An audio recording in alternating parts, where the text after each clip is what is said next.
study the miraculous exploits of Jesus, we discover that he is most unique, unusual, and unorthodox, in that you cannot put him in a box. For he chooses through his sovereign will how he'll deal with us and our issues. And I say this because this text reveals that Jesus asked this man what seems to be an ignorant or dumb question. He asked a man, according to the text, who's been lame or has a malady or weakness for 38 years. Do you want to be made whole? And what makes it seem to be such a dumb question is because John is so explicit in depicting, describing, and declaring Jesus' intuition pertaining to this man, his predicament, because in the same verse, in one verse, he uses two synonyms, two words that suggest knowledge. For he says, when Jesus saw him, he knew. And the word saw in the Greek is the Greek word eido. Watch this, which means to ascertain information through the senses, primarily sight. Then he said when he saw him, or eido, he knew. This word is gnosko in the Greek, which means to know a fact. So what he said is when Jesus saw him and knew, he knew that this man had been in this predicament for 38 years. And what's so amazing about John's depiction of Jesus' intuition concerning this man is when he uses the word know there after saw, it is gnosko, it is in the aorist tense, and it is a participle mood, which means, brothers and sisters, that before Jesus saw him, he already knew. And in already knowing this man's predicament before he sees him and he sees where the man is, yet he asks him, will you be made whole? I submit to you, children of God, that whenever the master asks a question, he is not looking for information, but he has two things on his agenda. Number one, he's ready to reveal or bring about a revelation.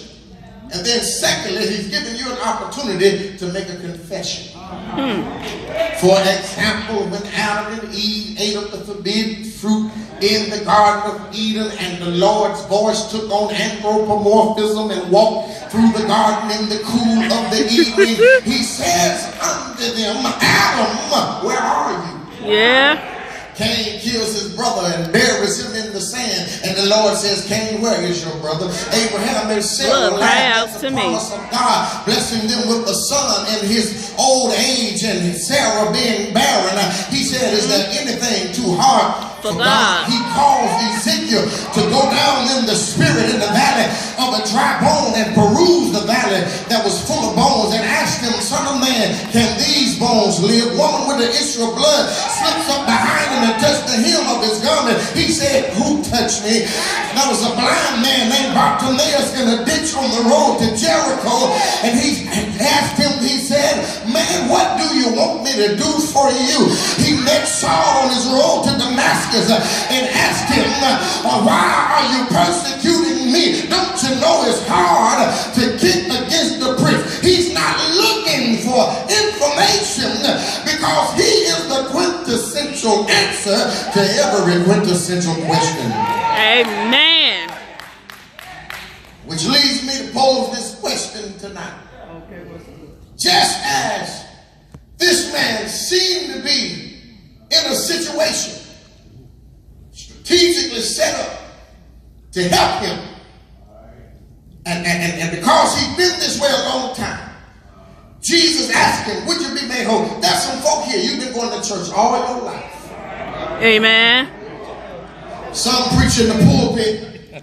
Some sing in the choir, some play instruments, some serve as deacons, some ushers, some mothers. You've been working in the youth ministry. You fed the hungry, you clothed the naked, and yet you come Sunday after Sunday, and God is asking, will you be made whole? I don't know what your issue is, your predicament, your calamity, your circumstance, or your problem. But there's a lot of folk masquerading in the church, pretending that they have it all together, but they're bleeding from their hearts.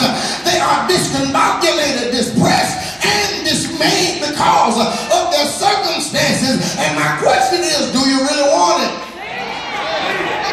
I mean, we say this is revival, but the question is, are we here for another melodic and sermonic adventure, or have we come to draw closer to God? Do you really want it? There are people that pray, Lord, heal my marriage, yet you sleep in one room than your spouse in another. Some say, Lord, increase my finances, but you never pay tithes.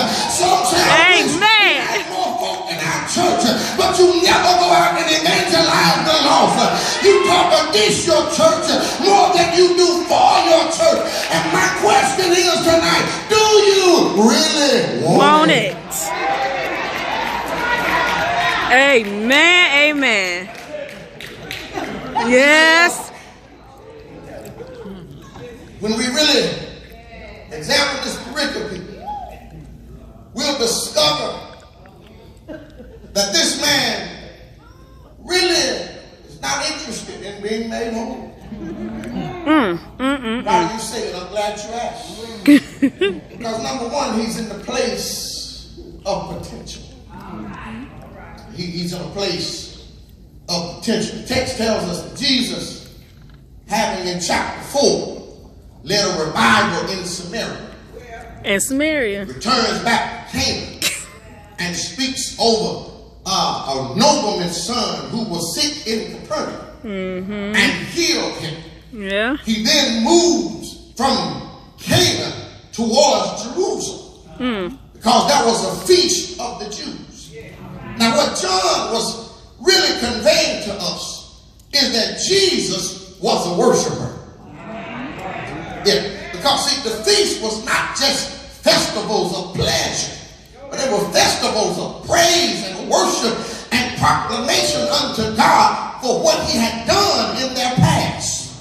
And there were three major feasts of the Jews that every adult male had to attend if he lived within a 15-mile radius, and that was Passover, Pentecost, and Tabernacles. But not only did Jesus attend these feasts, brothers and sisters, on the Sabbath, we always found him in the synagogue. Jesus was a worshiper. And one of the problems in our church today is we have folk that name are on the road, but they're not real worshipers. I mean, some of us, amen, are sporadic in our attendance, and we're bipolar in our participation. One Sunday the worship is hot, and the same folk in the same sanctuary with the same musician and the same choir and the same preacher will sit silent and still like statues made of stone. Jesus was a worshiper. Amen. And he encounters this man at this place of potential. The reason we call it a place of potential, because of its meaning. It is called Bethesda. And Bethesda has three significant meanings. Number one, house of mercy. Number two, house of grace. And number three, because there were two adjacent streams that flowed into this pool, it was called the place of two anointings or outpourings. The two anointings and outpourings, according to the text, is mercy and grace. Are y'all in here with me?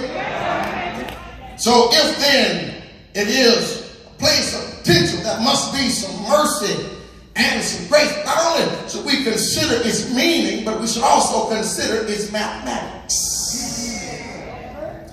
Because the text says there are 5 rest areas, canopies, or porches. 5 is God's number of grace. There are 5 letters in the word grace. G-R-A-C-E. 5 letters in mercy. M-E-R-C-Y. Grace and mercy are a pair of Siamese twins.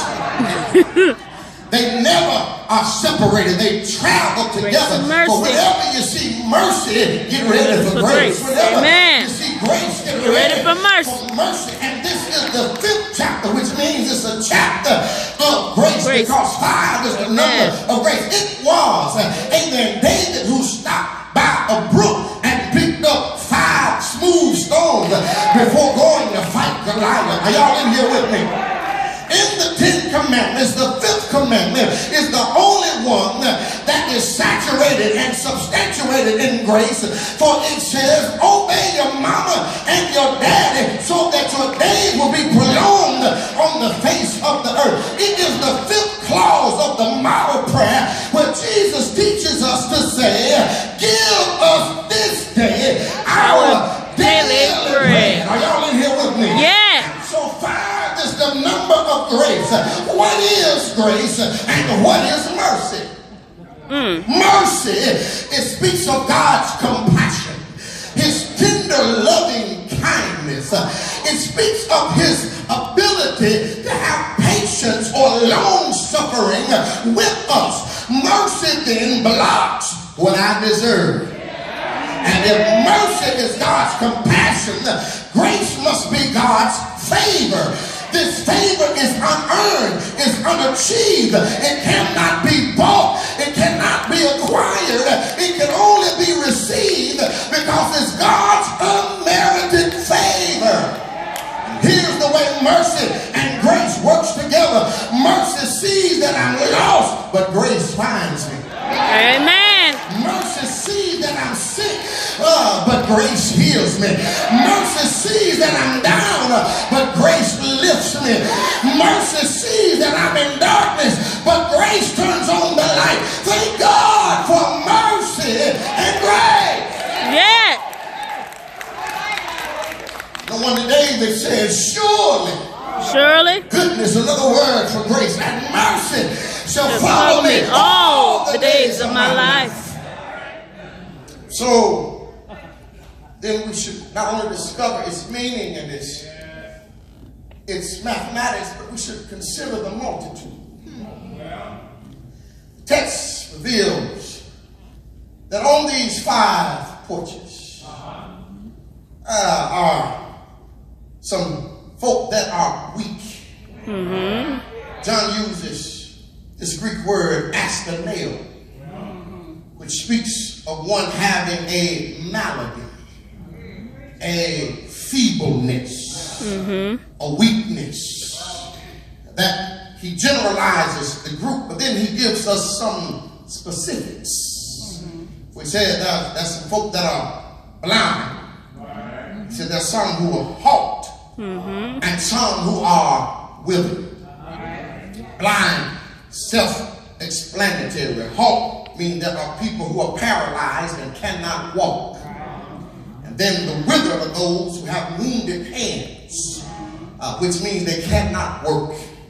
And though this is a physical picture that is painted by John of people with physiological issues, it really speaks to our spiritual issues. Because there's a lot of folk who show up at church, but they are spiritually blind. And if you're spiritually blind, it can hamper your walk. It can reduce you to being lame. And so if I can't see, I can't walk right. I need to be guided in my walk. And if I have withered hands, I can't work right. So if I'm blind spiritually, I can't see God's work. If I can't walk for him, that means that I'm walking against him or going in the wrong direction, which leads me in a place where I cannot work for him. And this is reasons why churches fall apart over trivial matters is because we are spiritually blind. We can't walk right and we can't work right. We can't work right because we're working more for our own glory than for the glory of God. We can't work with one another. We highlight our differences and never talk about what we agree on, brothers and sisters. Our churches are divided, and if the church is divided, the community is going to be divided. We have folks fighting one another, and it's all because we have issues. That's what I love about the church.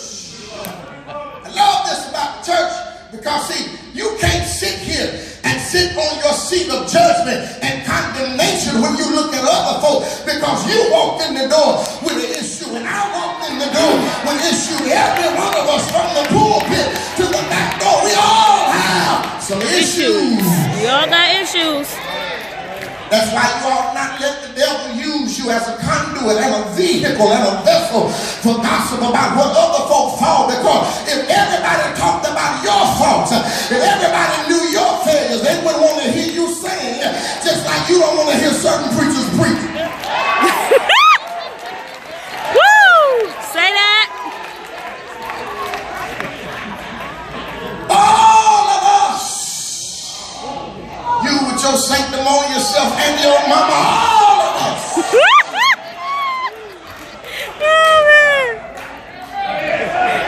Go ahead over there. Come on, preacher. All of us. Yes. Have Issue. issues. Yes. Yes. The church then should be a place where the hurting can come get healed. Amen. Amen. But that is the time, bread. Amen. Because we hide our issues and don't let the Lord deal with our issues, we're relegated to being stuck on the porch, fighting one another and highlighting one another's issues to try to cover up mine. Preach Clifford Mays, I'm doing the best I can.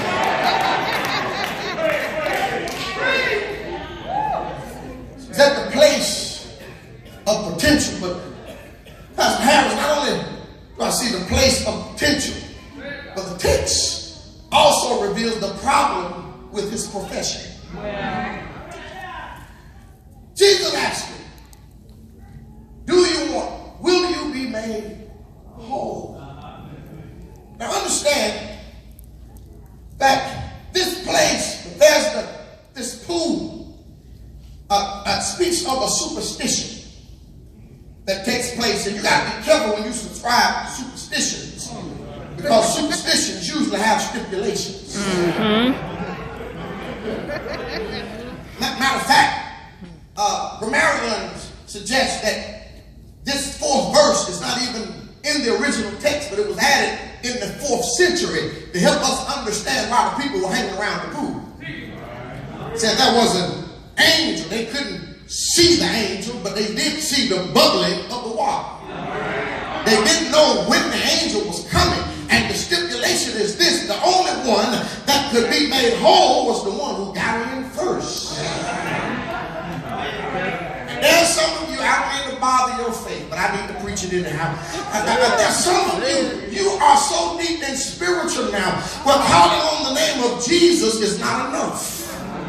You need some prophet to prophesy over you and slap you over your head and breeze you down with some oil that he had to bless before he could bless you with it.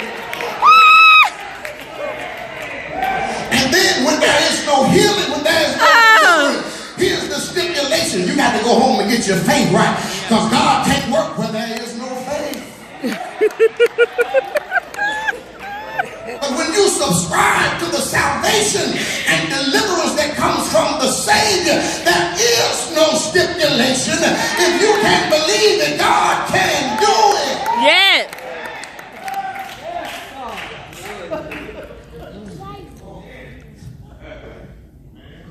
And so Jesus asked him, will you? He uses this Greek word philo for will. And philo means a desire. But it's deeper than that. It's a desire that's so pressing that you pursue after it until you perfect it or perform it. In other words, I know you wish to be made whole. But the question is, are you willing to do what it takes to be more? In other words, how bad do you want it? Do you really want it? Again, it seems like a dumb question because the man has been impotent for 38 years. Now, preachers don't say he's been at the pool for 38 years because John didn't say that. He said he had been with this infirmity for 38 years. Well, Jesus asked him. Here's the first problem with his profession. He says, I'm hindered. I'm hindered. So when I get ready to get in the water, somebody gets in before me. In other words, it's somebody else's fault. Does that not sound like church folk? Our church ain't growing because Reverend ain't preaching like he used to. Folk heard about Reverend issues and they leave and going to the other church. Let me help you out. That pastor over there got issues too because he's human. I would go to church, but I ain't none of them folk there right. They all hypocrites. They all going to hell. I can go to hell from home. It's always somebody else's fault. Jesus did not ask him, why aren't you getting in the pool first? He asked him, will you be made whole? And he has another problem with his profession. He said, I'm helpless. Because he said, I have no man put me in the pool. I have a major issue with this profession. Because if he's lame, if he cannot walk, somebody had to bring him to the pool in the first place. Which means, though he was physically lame, his friends were psychologically lame. In that they didn't care enough about him to stay with him long enough to put him in the pool. Some of y'all got lame friends too. Yep. That's why I ain't got none. They are leeches. Yep. Suck the blood right out you. And sapsuckers. Yep. That only want you around when you can provide a need, but when you need them, amen. Yes. Let your car break down on you. They're going by your house on the way to the same job, the same time. And won't pick you up. They'll stop answering their phone. They'll say, my phone been tripping. I didn't see your text, your email, your email. I didn't see none of that stuff. Amen. Yes, that is not a friend. Mess around and get sick and stay sick too long. Oh, they'll come with flowers and get well cards and balloons, but stay sick too long. They won't even call and check on you anymore. Amen. Amen. Ain't that the truth? Some friends. Like those 4 men in Mark chapter 2, amen, that when Jesus was in the house in Capernaum preaching and they couldn't get into the door, they the man down, climbed up on top of the roof, tore the roof off of the house, climbed back down, climbed back up, and lowered him to Jesus. Yes. And the Bible declares when he saw their faith, that's the kind of friend I need. Some of y'all some lame evangelists. That's why I ain't got no friends. But you won't tell them about your Christ. It's hard to have friends nowadays. Your preacher is, when you like him. I have to call everybody your friend. You tell them how wonderful your choir is when they sing the song that you like. How often do you tell them about the Christ? Without Christ, the church is irrelevant and insignificant. Stop offering folk church without offering them Christ. Amen. Then we'll invite folk to church, and then we won't be there. Maybe they need you to walk down the aisle with them to the altar, but you're not there. Lame This man said, I'm helpless. And because he's been hindered and helpless, what he says subliminally is, I'm now hopeless. Got about two He lost all hope that I can count on. That he would be ever made whole. Why do you say that? Because he said, I don't have anybody to put me in the pool, and then every time I almost get there, somebody get there before me. And so now I'm just going to lay on this mat. I'm here. I'm here. On the mat. He's become complacent, content, and comfortable on the mat. Because he has an identity now. Yeah. Some folk think bad press is better than no press. Yeah, that's why some folk act the fool. Yeah, that's why some folk clown at your family reunion and they pretend to get drunk. They just want some attention. That's why some folk raise hell in the church. Reverend ain't asked me to do nothing. He act like he don't even know who I am, but I'm going to let him know who I am today. He was satisfied being known as the lame man at the pool of Bethesda. God wants so much more for you than you can ever desire for yourself. That's why you must learn to submit to the will of God. Because it was not this man's will that saved him, but it was the will of God. The text showcases God's sovereignty and grace. Why do you say that? Because the text says there were 5 porches and they were full of folk who were sick. And the only somebody that Jesus talks to and asks, will you be made whole, is this man. Some scholars add conjecture and say that the reason Jesus sought to save and heal this man was because he was worse than anybody else there. But that's adding to the text.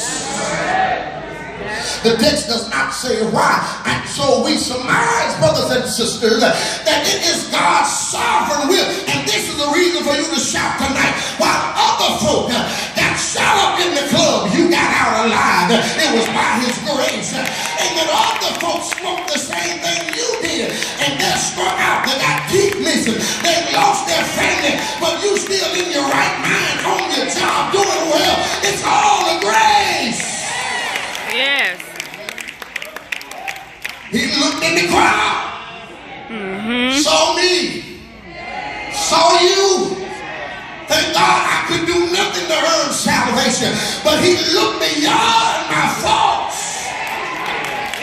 Saw my need. You wonder why I said that? Because later on in the text, the reason that this man was lame has been revealed. Because Jesus tells him, go and sin no more. Oftentimes our issues is because we are walking around with unconfessed sin. Which means I really don't want to be better. I like this, what I'm doing. I know God just got to forgive me. This is me. I like this. I like cussing folk out when they get on my nerves. I like having a bunch of women. I like having a sugar daddy paying my bills. God just got to look over this. I'll ask you again. No. Will you be made whole? Confess your sins. So Jesus finally, this is the third point. We see the power of his proclamation. He interrupts him. He's heard enough excuses. And he simply says to him, rise, take up your bed and walk. He speaks to him. So you don't watch this. It's going to sound a little crazy, but it's right here in the text. When God's will is designed for you, it becomes your destiny. Even when you have not willed it for yourself.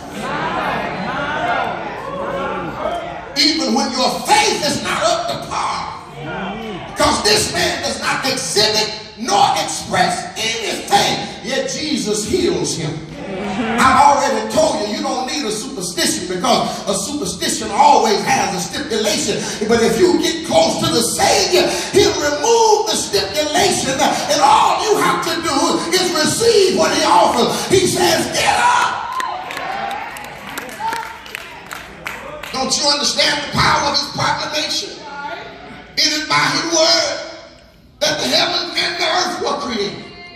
His word put paper in a tree, glass in a grain of sand, gold in a nugget, perfume in the petal of a rose, a rainbow at the end of a dime store. His word, I tell you, put the bull in the Taurus, and put the fish in the Pisces, and put the set of twins in the Gemini. His word put the milk in the Milky Way and surrounded it with the big and little dipper. And if his word can create all things, guess what his word can do for you? Amen.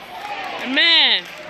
He spoke to the man and said, rise, take up your bed and walk.